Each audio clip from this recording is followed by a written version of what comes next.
En ce temps-là, j'étais dans mon adolescence. J'avais à peine 16 ans et je ne me souvenais déjà plus de mon enfance. J'étais à 16 000 lieues du lieu de ma naissance. J'étais à Moscou, dans la ville des 1003 clochers et des 7 gares. Et je n'avais pas assez des 7 gares et des 1003 tours, car mon adolescence était alors si ardente et si folle que mon cœur tour à tour brûlait comme le temple d'Éphèse ou comme la place rouge de Moscou quand le soleil se couche. Et mes yeux éclairaient des voix anciennes. Et j'étais déjà si mauvais poète que je ne savais pas aller jusqu'au bout. Le Kremlin était comme un immense gâteau tartare croustillé d'or, avec les grandes amandes des cathédrales toutes blanches et l'or mielleux des cloches.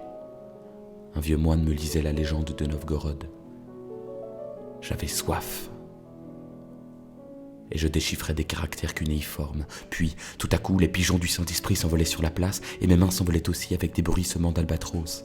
Et ceci, c'était les dernières réminiscences du dernier jour, du tout dernier voyage, et de la mer. Pourtant, j'étais fort mauvais poète. Je ne savais pas aller jusqu'au bout. J'avais faim. Et tous les jours, et toutes les femmes dans les cafés et tous les verres, j'aurais voulu les boire et les casser, et toutes les vitrines, et toutes les rues, et toutes les maisons, et toutes les vies, et toutes les roues des fiacres qui tournaient en tourbillon sur les mauvais pavés. J'aurais voulu les plonger dans une fournaise de glaive, et j'aurais voulu broyer tous les os, et arracher toutes les langues, et liquéfier tous ces grands corps étranges et nus sous les vêtements qui m'affolent. Je pressentais la venue du grand Christ rouge de la révolution russe. Et le soleil était une mauvaise plaie qui s'ouvrait comme un brasier. En ce temps-là, j'étais à mon adolescence. J'avais à peine 16 ans et je ne me souvenais déjà plus de ma naissance. J'étais à Moscou, où je voulais me nourrir de flammes, et je n'avais pas assez des tours et des gares que constellaient mes yeux. En Sibérie tonnait le canon, c'était la guerre, la faim, le froid, la peste, la famine et le choléra, et les eaux limoneuses de l'amour charriaient des millions de charognes. Dans toutes les gares, je voyais partir tous les derniers trains. Personne ne pouvait plus partir, car on ne délivrait plus de billets. Et les soldats qui s'en allaient auraient bien voulu rester. Un vieux moine me chantait la légende de Novgorod. Moi, le mauvais poète, qui ne voulait aller nulle part, je pouvais aller partout. Et aussi les marchands avaient encore assez d'argent pour aller tenter faire fortune. Leur train partait tous les vendredis matins.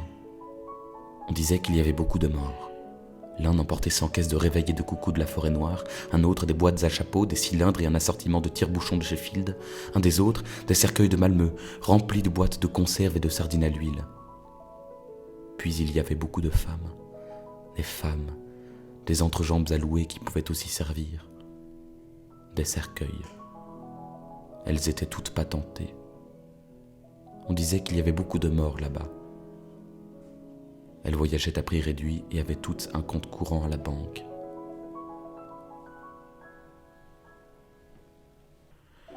Or, un vendredi matin, ce fut enfin mon tour.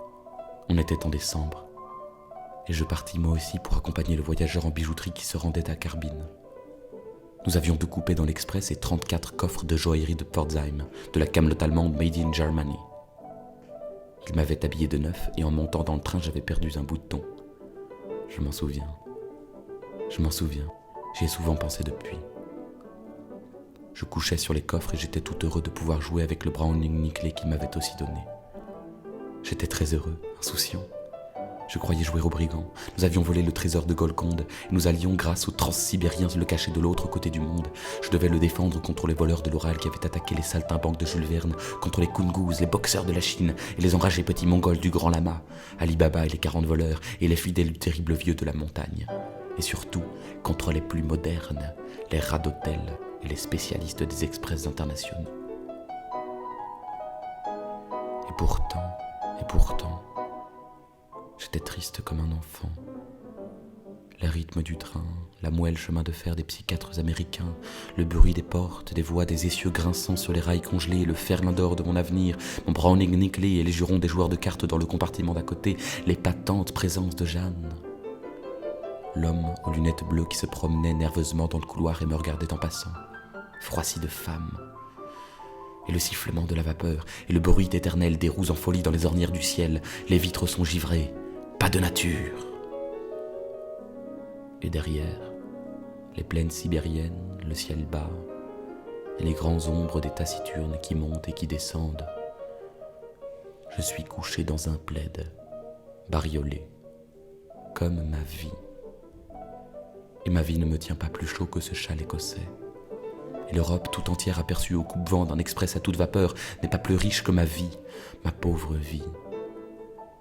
Ce châle, effiloché sur des coffres remplis d'or, avec lesquels je roule, que je rêve, que je fume. Et la seule flamme de l'univers est une pauvre pensée. Du fond de mon cœur, des larmes me viennent si je pense, amour, à ma maîtresse.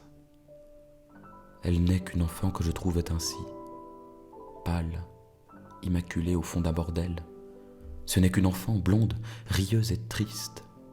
Elle ne sourit pas et ne pleure jamais. Mais au fond de ses yeux, quand elle vous y laisse boire, tremble un doux lys d'argent, la fleur du poète. Elle est douce et muette, sans aucun reproche, avec un long tressaillement à votre approche. Mais quand moi je lui viens, de ci, de là, de fait, elle fait un pas, puis ferme les yeux et fait un pas. Car elle est mon amour, et les autres femmes n'ont que des robes d'or sur de grands corps de flamme. Ma pauvre amie est si esselée. Elle est toute nue, n'a pas de corps. Elle est trop pauvre. Elle n'est qu'une fleur candide, fluette, la fleur du poète, un pauvre lys d'argent. Tout froid, tout seul, et déjà si fané que les larmes me viennent si je pense à son cœur. Et cette nuit est pareille à 100 000 autres quand un train file dans la nuit. Les comètes tombent. Et que l'homme et la femme, même jeunes, s'amusent à faire l'amour. Le ciel est comme la tente déchirée d'un cirque pauvre dans un petit village de pêcheurs, en Flandre. Le soleil est un fumeux quinquet, et tout au haut d'un trapèze, une femme fait la lune. La clarinette, le piston, une flûte aigre et un mauvais tambour, et voici mon berceau. Mon berceau. Il était toujours près du piano quand ma mère, comme Madame Bovary, jouait les sonates de Beethoven. J'ai passé mon enfance dans les jardins suspendus de Babylone et l'école buissonnière dans les gares, devant les trains en partance. Maintenant, je fais courir tous les trains derrière moi. Bâle, Tombouctou. J'ai aussi joué aux courses à Auteuil et à Longchamp, Paris-New York. Maintenant, je fais courir tous les trains tout le long de ma vie, Madrid, Stockholm, et j'ai perdu tous mes paris. Il n'y a plus que la Patagonie convienne à mon immense tristesse. La Patagonie. Et un voyage dans les mers du Sud. Je suis en route. J'ai toujours été en route. Je suis en route avec la petite Jeanne de France. Le train fait un saut périlleux et retombe sur toutes ses roues. Le train retombe sur toutes ses roues. Le train retombe toujours sur toutes ses roues. Blaise, dis, sommes-nous bien loin de Montmartre ? Nous sommes loin, Jeanne. Tu roules depuis 7 jours. Tu es loin de Montmartre, de la butte qui t'a nourri, du Sacré-Cœur contre lequel tu t'es blotti. Paris a disparu et son énorme flambée. Il n'y a plus que les cendres continues, la pluie qui tombe, la tourbe qui se gonfle, la Sibérie qui tourne, les lourdes nappes de neige qui retombent et le grelot de la folie qui grelotte comme un dernier désir dans l'air bleui. Le train palpite au cœur des horizons plombés et ton chagrin ricane. Dis, Blaise, sommes-nous bien loin de Montmartre ? Les inquiétudes, oublie les inquiétudes. Toutes les gares lézardées obliques sur la route, les fils télégraphiques auxquels elles pendent, les poteaux grimaçants qui gesticulent et les étranglent, le monde s'étire, s'allonge et se retire, comme un accordéon qu'une main sadique tourmente. Dans les déchirures du ciel, les locomotives en folie s'enfuient, et dans les trous, les roues vertigineuses, les bouches, les voix et les chiens du malheur qui aboient à nos trousses, les démons sont déchaînés, ferraille, tout est un faux accord, le broun, roun, roun des roues, choc. rebondissement. Nous sommes un orage sous le crâne d'un sourd. Dis, Blaise, sommes-nous bien loin de Montmartre ? Mais oui, tu m'énerves, tu le sais bien, nous sommes bien loin. La folie surchauffée beugle dans la locomotive, la peste, le choléra se lèvent comme des braises ardentes sur notre route, nous disparaissons dans la guerre en plein dans un tunnel, la faim, la putain, se cramponne aux nuages en des bandanes et fiente des batailles en t'appuant de mort. Fais comme elle, fais ton métier. Dis, Blaise, sommes-nous bien loin de Montmartre ? Oui, nous le sommes, nous le sommes. Tous les boucs émissaires ont crevé dans ce désert. Entends les sonnailles de Stroupe-Galo, Tomsk, Tchelabinsk, Kainsk, Obi, Taïchet, Verkneoudinsk, Kourgan, Samara, Pensatoulon. La mort en Mandchourie est notre débarcadère, est notre dernier repère. Ce voyage est terrible. Hier matin, Ivan Oulitch avait les cheveux blancs et Kolya Nikolai Ivanovitch se ronge les doigts depuis 15 jours. Fais comme elle, la mort, la famine. Fais ton métier. Ça coûte 100 sous. Entre en sibérien, ça coûte 100 roubles. En fièvre les banquettes et rougeoie sous la table. Le diable est au piano. Ses doigts noueux excitent toutes les femmes, la nature, les gouges. Fais ton métier. Jusqu'à Carbine. Dis, Blaise, sommes-nous bien loin de Montmartre ? Non mais, fiche-moi la paix, laisse-moi tranquille. Tu as les anges angulaires, ton ventre est aigre et tu as la chaude pisse. C'est tout ce que Paris a mis dans ton giron, c'est aussi un peu d'âme. Car tu es malheureuse ? J'ai pitié, viens vers moi sur mon cœur. Les roues sont les moulins à vent des pays de cocagne, et les moulins à vent sont les béquilles qu'un mendiant fait tournoyer. Nous sommes les cul-de-chatte de l'espace. Nous roulons sur nos 4 plaies. On nous a rogné les ailes de nos 7 péchés. Et tous les trains sont les bilboquets du diable. Basse-cour, le monde moderne. La vitesse n'y peut, mais le monde moderne. Les lointains sont par trop loin. Et au bout du voyage, c'est terrible d'être un homme avec une femme. Blaise, dis, sommes-nous bien loin de Montmartre ? J'ai pitié. Viens vers moi, je vais te conter une histoire. Viens dans mon lit, viens sur mon cœur. Je vais te conter une histoire. Oh viens.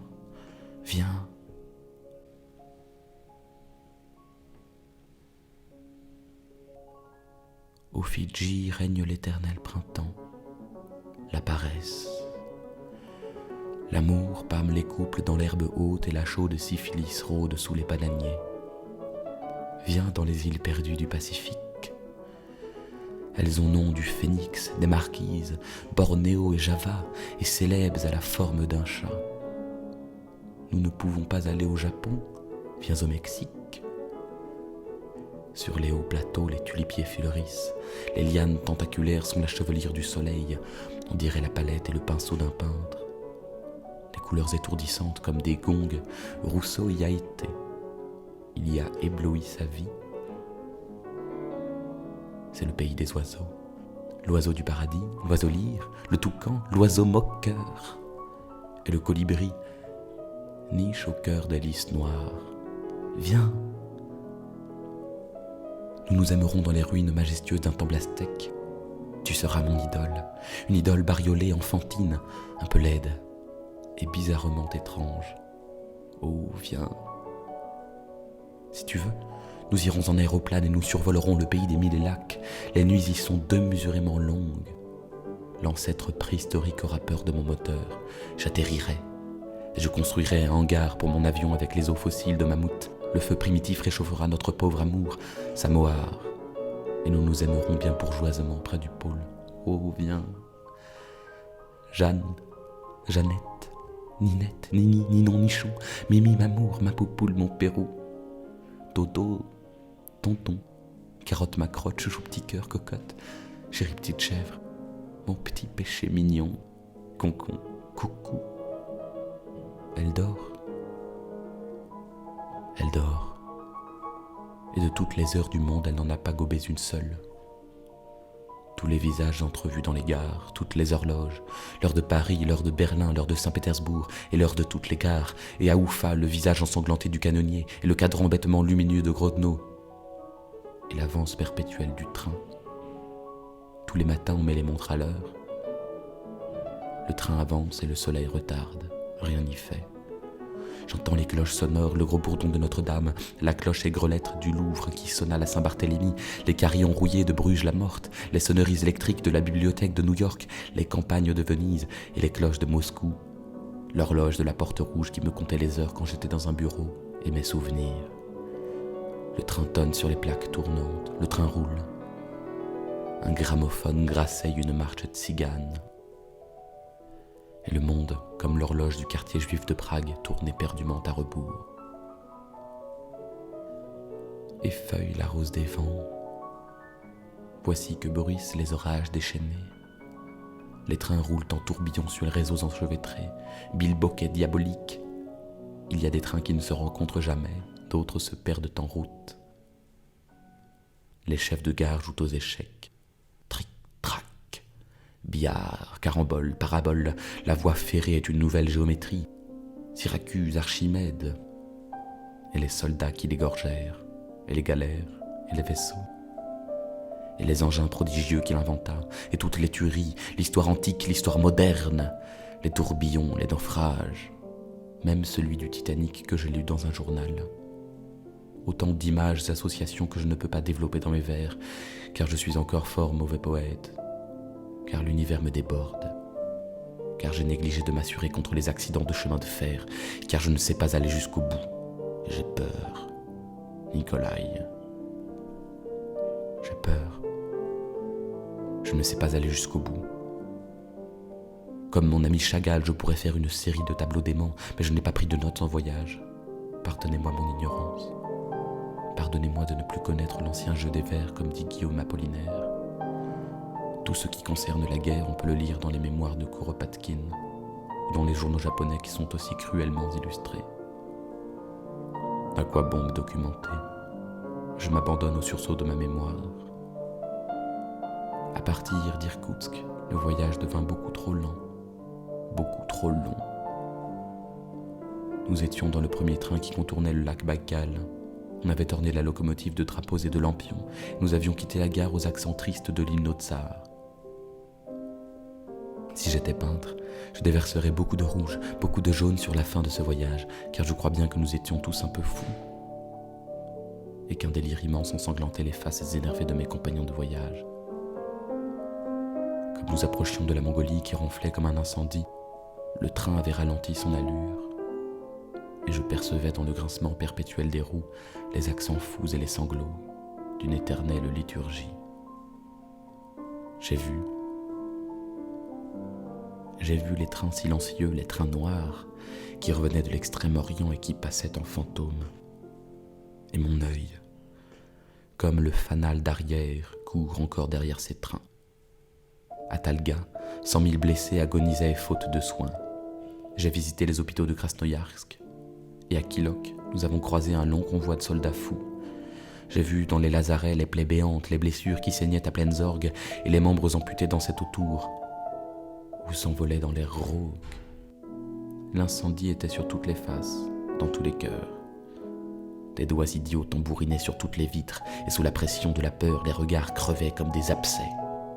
Dans toutes les gares, on brûlait tous les wagons. Et j'ai vu des trains de 60 locomotives qui s'enfuyaient à toute vapeur, pourchassés par les horizons en rut, et des bandes de corbeaux qui s'envolaient désespérément après. Disparaître dans la direction de Port-Arthur. À Tchita, nous eûmes quelques jours de répit. Arrêt de 5 jours vu l'encombrement de la voie. Nous les passâmes chez M. Yankelevitch, qui voulait me donner sa fille unique en mariage. Puis le train repartit. Maintenant, c'était moi qui avais pris place au piano et j'avais mal aux dents.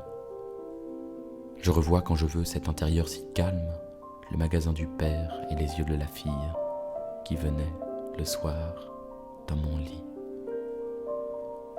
Moussorgsky et les leaders du Hugo Wolf et les sables du Gobi, et à Kailar, une caravane de chameaux blancs. Je crois bien que j'étais ivre durant plus de 500 kilomètres, mais j'étais au piano et c'est tout ce que je vis. Quand on voyage, on devrait fermer les yeux. Dormir, j'aurais tant voulu dormir. Je reconnais tous les pays, les yeux fermés à l'ordeur, et je reconnais tous les trains, au bruit qu'ils font. Les trains d'Europe sont à 4 temps, tandis que ceux d'Asie sont à 5 ou 7 temps. D'autres vont en sourdine, sont des berceuses, et il y en a qui, dans le bruit monotone des roues, me rappellent la prose lourde de Maeterlinck. J'ai déchiffré tous les textes confus des roues, et j'ai rassemblé les éléments épars d'une violente beauté que je possède et qui me force. Tsitsika et Carbine, je ne vais pas plus loin. C'est la dernière station. Je débarquais à Carbine quand on venait de mettre le feu au bureau de la Croix-Rouge.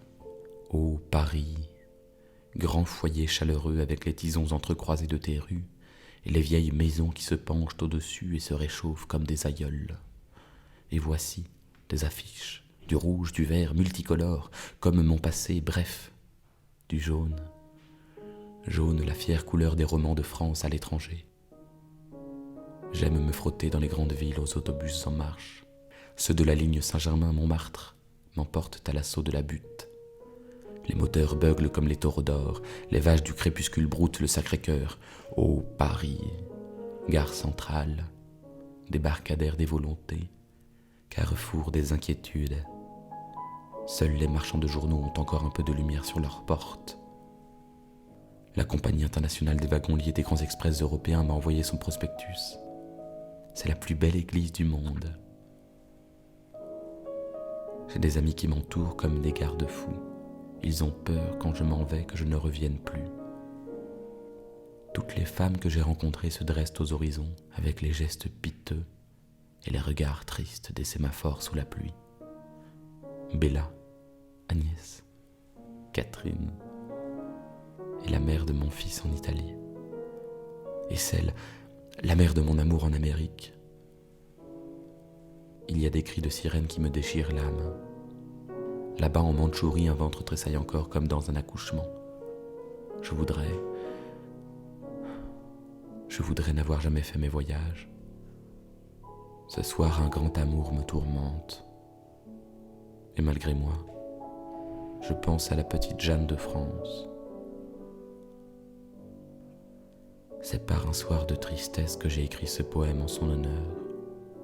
Jeanne, la petite prostituée. Je suis triste, je suis triste. J'irai au lapin Gilles me ressouvenir de ma jeunesse perdue et boire de petits verres. Puis je rentrerai seul. Paris, ville de la tour unique, du grand gibet et de la roue.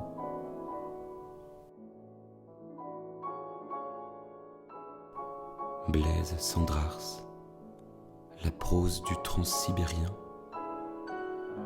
interprétée par Mathieu Delataille.